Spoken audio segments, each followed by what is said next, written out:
आज बच्चों आपको जो है 11th में जो some basic concept of organic chemistry में समझा रहे हैं। सम बेसिक कॉन्सेप्ट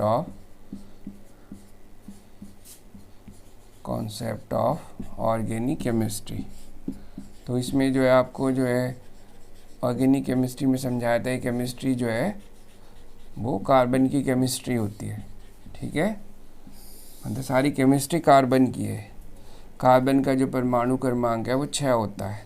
तो 1s2 2s2 2p2 ये ग्राउंड स्टेट का है। एक्साइटेड स्टेट में क्या हो जाएगा 2s1 2px1 2py1 और 2pz1 सब में एक एक हो जाएगा। ये हाइब्रिड स्टेट होती है जिसमें रिएक्शन होती है, तो ये ध्यान रखना है। और कार्बन का संकरण कितने प्रकार का होता है? कार्बन में जो संकरण है यानी हाइब्रिडाइजेशन है वो 3 प्रकार का होता है, sp sp2 और sp3। ठीक है, sp जो है वो ट्रिपल बॉन्ड वाले में होता है और sp2 डबल बॉन्ड वाले में और sp3 सिंगल बॉन्ड वाले में होता है। समझ में आ गई बात? कार्बन को क्यों सेलेक्ट करा गया है? कार्बन के जो यौगिक हैं, जो कार्बनिक यौगिक होते हैं उनमें कौन से बंध पाए जाते हैं? कार्बनिक यौगिकों में जो है सहसंयोजी बंध होते हैं जो साझेदारी से बनते हैं। ठीक है, सहसंयोजी बंध पाए जाते हैं। और क्या बात है? और इनमें ये बात होती है कि जो कार्बन की जो संयोजकता होती है वो 4 होती है, याद रखना। कार्बन की संयोजकता 4 से ना कम ना ज़्यादा होती है। इसलिए कार्बन की 4 संयोजकता जैसे CH4 है, ये चतुष्फल की आकृति होती है कार्बन की। ये एक हाइड्रोजन एक संयोजकता का काम करती है इसकी हमेशा। ली बेल वॉन टॉप ने बताया था कि जो है ली बेल वॉन टॉप कार्बन की जो ज्योमेट्री है वो चतुष्फल की होती है और इसकी चारों संयोजकताएं चारों कोनों पर दिष्ट रहती हैं और किसी भी दो संयोजकता के बीच 109 डिग्री 28 मिनट का कोण होता है। और इसमें जो है कार्बन को क्यों सेलेक्ट किया गया है? कार्बन का श्रृंखलन गुण सबसे ज़्यादा होता है। ठीक है, श्रृंखलन गुण किसे कहते हैं? श्रृंखलन गुण होता है जब किसी तत्व के समान परमाणु या अलग अलग परमाणु आपस में सहसंयोजी बंध द्वारा जुड़कर क्या बना लेते हैं? श्रृंखला बना लेते हैं, तो श्रृंखलन गुण कहते हैं। तो कार्बन का श्रृंखलन गुण जो है सबसे ज़्यादा होता है। कारण क्या है?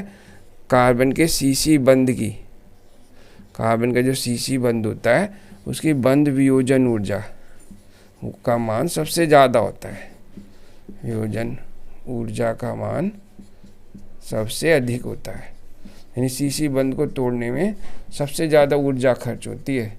इसीलिए कार्बन जो है सीधी श्रृंखला भी बना लेता है, कार्बन पार्श्व श्रृंखला भी बना लेता है और कार्बन जो है बंध श्रृंखला भी बना लेता है, क्योंकि कार्बन का श्रृंखलन गुण सबसे ज़्यादा होता है। और श्रृंखलन इसलिए ज़्यादा होता है क्योंकि सीसी बंध को तोड़ने में बहुत ऊर्जा की आवश्यकता होती है। समझ में आ गई बात? कार्बन कौन से ग्रुप का एलिमेंट है? 14 ग्रुप का फर्स्ट एलिमेंट है। अब तुम्हें जो याद करना है चैप्टर में वो एक तो सजातीय श्रेणी तैयार करना है। ठीक है, होमोलोगस सीरीज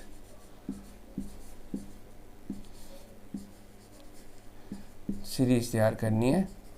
बच्चे बहुत सारे क्लास में नहीं आ रहे, क्यों नहीं आ रहे इनका कुछ पता नहीं है, लेकिन ये जो तुम ऑर्गेनिक केमिस्ट्री के 2 चैप्टर पढ़ोगे, some basic concept organic chemistry hydro में 12th में पूरी किताब है इसकी, तो तुम्हें ध्यान देना चाहिए, रेगुलर आना चाहिए क्लास में। तो होमोलोगस सीरीज में वो तुम्हें पढ़ी भी होगी सजातीय श्रेणी कौन सी होती हैं। ठीक है, कार्बनिक यौगिकों का वह समूह जिसमें प्रत्येक का एक समान क्रियाशील समूह होता है। इस श्रेणी की खासियत ये है कि प्रत्येक का एक क्रियात्मक समूह होता है, प्रत्येक का एक सामान्य सूत्र होता है, 2 जो क्रमागत सदस्य होते हैं उनमें CH2 का अंतर होता है, रासायनिक गुणधर्म समान होते हैं श्रेणी के, और उनके भौतिक गुणधर्मों में अंतर होता है। ये सारी बात तुम्हें सहायता श्रेणी से रिलेटेड पता होनी चाहिए। तो तुम लोगों को ध्यान रखना है, इसमें पहली श्रेणी जैसे संतृप्त हाइड्रोकार्बन है, संतृप्त हाइड्रोकार्बन। हाइड्रोकार्बन कौन से होते हैं? जो कार्बन और हाइड्रोजन से मिलके बनते हैं, उन्हें संतृप्त हाइड्रोकार्बन कहते हैं। एल्केन भी कहते हैं इन्हें, एल्केन। ठीक है, तो इसका सामान्य सूत्र याद कर लो क्या होता है। इनका सामान्य सूत्र जो है वो CnH2n+2 होता है। ठीक है, और n=1 रखने में पहला यौगिक CH4, तो मिथ कहेंगे इसे।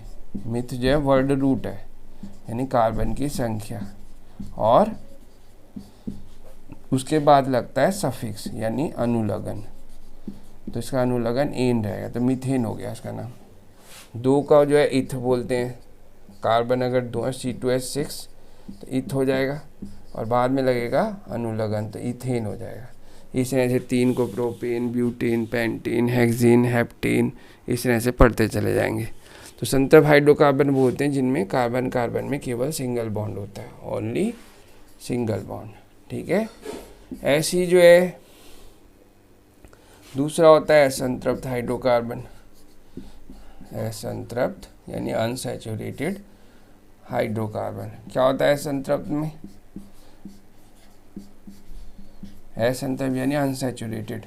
इसमें जो होता है कार्बन का या तो डबल बॉन्ड होता है या ट्रिपल बॉन्ड होता है, या दोनों भी हो सकते हैं। डबल बॉन्ड होता है तो एल्कीन बोलते हैं उसे, और ट्रिपल बॉन्ड होता है तो एल्काइन कहते हैं उसे। समझ में आ गई बात तुम्हारे? तो जो एल्कीन है, एल्कीन का सामान्य सूत्र याद कर लो क्या होता है, CnH2n, और कार्बन कार्बन के बीच में डबल बॉन्ड होगा, संकर्ण sp2 होगा। ठीक है, और अनुलग्न जो है वो ईन होगा। सबके अनुलग्न याद करने हैं। सफिक्स जो है, सफिक्स क्या होता है इसका, ईन।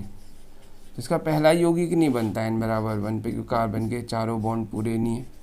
दूसरा यौगिक बनाते हैं इसका n=2 रखने पर, C2H4। इसे इथाइलिन बोलते हैं वैसे तो, कॉमन नेम जो है, जो सारे देशों में अलग अलग बोला जाता है वो कॉमन नेम होता है। ठीक है, अलग अलग देश में अलग अलग होता है, लेकिन जो IUPAC है, इथाइलिन तो है कॉमन नेम। और IUPAC की फॉर्म क्या है, international union of pure and applied chemistry, अंतर्राष्ट्रीय रासायनिक संघ। तो IUPAC इसका इथीन हो जाएगा, कार्बन गिनो और ईन लगा दो। इस तरह से तुम्हें एल्कीन पढ़ना है। एल्काइन में क्या होगा, एल्काइन में जो है सामान्य सूत्र CnH2n-2 होता है। ठीक है, और अनुलग्न जो है इसमें वो आइन होता है। ठीक है, कार्बन कार्बन ट्रिपल बॉन्ड होता है, और संकर्ण sp होता है। ठीक है, पहला यौगिक बनता नहीं क्योंकि C रहता है, दूसरा बन जाता है C2H2। तो C2H2 को एसिटिलीन बोलते हैं, साधारण नाम इसका, जो अलग अलग देशों में अलग अलग होता है, इसका नाम एसिटिलीन है। और जबकि IUPAC पढ़ें इसका, तो कार्बन गिनो, 2 कार्बन को इथ बोलते हैं, और आइन लगाना है, तो इथाइन हो गया IUPAC नाम इसका। समझ में आ गई बात? नेक्स्ट जो है एल्काइल हैलाइड होते हैं, एल्काइल हैलाइड। तो एल्काइल कौन से होते हैं, R से डिनोट करते हैं इन्हें, CnH2n+1 ये होता है। और हैलाइड जो है वो हैलोजन होते हैं, Cl, Br, I, F। ठीक है, ये सारे होते हैं हैलोजन। जैसे C2H5Br है, तुम्हें इसका नाम पढ़ना है, तो इथाइल ब्रोमाइड हो गया इसका नाम। ठीक है, और अगर IUPAC नाम पढ़ना है तो मोनोब्रोमो इथेन, मोनो एक को कह रहे हैं, इथ इसलिए कह रहे हैं 2 कार्बन है।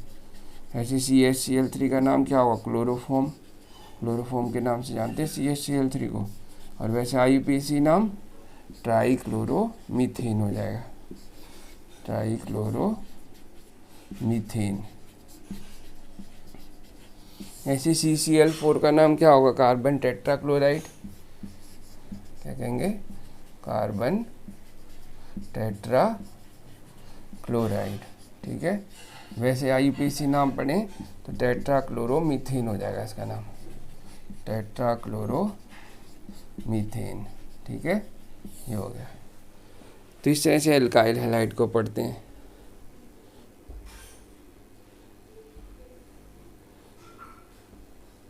नेक्स्ट जो आता है वो अल्कोहल आता है, अल्कोहल्स। तो अल्कोहल्स का सामान्य सूत्र क्या होता है, जनरल फॉर्मूला ROH, और क्रियात्मक समूह यानी फंक्शनल ग्रुप क्या होता है, अल्कोहल को पहचानने का तरीका वो क्रियात्मक समूह से पहचानते हैं, OH होता है। अनुलग्न जो है इसका ऑल होता है, ऑल लगा के पढ़ते हैं सब में। ठीक है, जैसे पहला यौगिक CH3OH है, मिथाइल अल्कोहल कहेंगे इसे, CH3OH को मिथाइल अल्कोहल कहेंगे। और वैसे IUPAC नाम क्या हो जाएगा, मीथेनॉल। ठीक है, मीथेन तक तो ऐसे लिखना, उसके बाद ऑल लगा दो। ऐसे C2H5OH का नाम क्या होगा, इथाइल अल्कोहल, पीने वाली शराब होती है, और मिथाइल अल्कोहल जो जहरीली शराब होती है। तो इथाइल अल्कोहल या IUPAC नाम इथेनॉल हो जाएगा इसका। समझ में आ गई बात तुम्हारे, ये है। ऐसी जो है नेक्स्ट श्रेणी है ईथर्स। ईथर में क्या होता है, ईथर्स का सामान्य सूत्र क्या होगा, जनरल फॉर्मूला ROR, और क्रियात्मक समूह फंक्शनल ग्रुप O से पहचान लेंगे, और अनुलग्न यानी सफिक्स क्या होगा, ऑक्सीएन, ऑक्सी भी लगाएंगे और एन भी लगाएंगे। जैसे सिंपल ईथर है, मान लो सिंपल ईथर को कैसे पढ़ेंगे, सिंपल ईथर को पढ़ना है तो दोनों R का मान समान रखेंगे, CH3O CH3। तो वैसे तो कॉमन नेम तो डाईमिथाइल ईथर हो जाएगा। और IUPAC नाम क्या होगा, IUPAC में दो R को अलग अलग डिवाइड करके पढ़ते हैं। तो एक R को O के साथ मिथॉक्सी हो जाएगा, और दूसरे R को एन लगाएंगे तो मिथॉक्सी मीथेन हो गया इसका नाम। ऐसे C2H5O C2H5 का बताओ क्या नाम आएगा, C2H5O C2H5 इथॉक्सी इथेन हो जाएगा। ठीक है, और अगर अलग अलग एल्काइल हो फिर CH3O C2H5 है, इसका नाम पढ़े तो जो कम कार्बन वाला एल्काइल है उसे पहले लेना है, तो मिथॉक्सी इथेन हो जाएगा नाम इसका, मिथॉक्सी इथेन। समझ में आ गई बात तुम्हारे, ऐसे पढ़ना है ईथर को। एल्डिहाइड को कैसे पढ़ेंगे, एल्डिहाइड्स, एल्डिहाइड को एल्केनल भी कहते हैं, एल्केनल। वही सामान्य सूत्र क्या होगा, RCHO, और क्रियात्मक समूह यानी फंक्शनल ग्रुप CHO, और सफिक्स वह अल होगा, इसका अल लगा के पढ़ेंगे। जैसे पहला यौगिक है CHO, फॉर्मेल्डिहाइड बोलते हैं कॉमन नेम इसका, फॉर्मेल्डिहाइड। जैसे IUPAC पढ़ें तो कार्बन गिन के क्या लगाना है, अल लगाना है, तो मीथेनल हो जाएगा। ठीक है, ऐसे CH3CHO का पढ़ें क्या नाम आएगा, एसिटल्डिहाइड, और डिहाइड, और क्या नाम आएगा IUPAC इथेनल। ठीक है, ऐसी नेक्स्ट श्रेणी है कीटोन्स। कीटोन्स में क्या होता है, कीटोन्स को जो है एल्केनोन बोलते हैं, एल्केनोन। तो जनरल फॉर्मूला RCOR, और फंक्शनल ग्रुप CO से पहचान लेंगे कीटोन को, और सफिक्स यानी अनुलग्न ऑन, ऐसे CH3CO CH3, ये मान लो पढ़ना है हमें। वैसे तो इसको एसीटोन के नाम से जानते हैं, कॉमन नेम तो इसका। और IUPAC पढ़ना हो तो नंबरिंग डाल के पढ़ें, कार्बन पे डालते हैं नंबर हमेशा, तो प्रोपेनॉन हो जाएगा, या प्रोपेन 2ऑन, 2 नंबर पे आ रहा है। सारा कार्बन इकट्ठा करके बोलना है, जबकि ईथर में ऑक्सीजन करके पढ़ते हैं, लेकिन कीटोन में सारा मिला के पढ़ते हैं। यानी ये ध्यान रखना है कि एल्डिहाइड हो चाहे कीटोन हो, दोनों में क्या अंतर होता है और क्या समान है, दोनों में कार्बोनिल ग्रुप समान होता है। एल्डिहाइड और कीटोन में दोनों में कार्बोनिल ग्रुप होता है। CO को कार्बोनिल ग्रुप कहते हैं, दोनों में रहता है, एल्डिहाइड में भी कीटोन में। बस अंतर इतना है कि कीटोन में जो है किसी भी R का मान H नहीं हो सकता। जैसे R1 और R2 ले लें तो ना तो R1H होगा कभी भी, ना R2H होगा। एल्डिहाइड में एक R का मान H जरूर होता है। इसमें देखो एक H आ गया ना, दोनों भी H हो सकते हैं, तो ध्यान रखना है तुम्हें।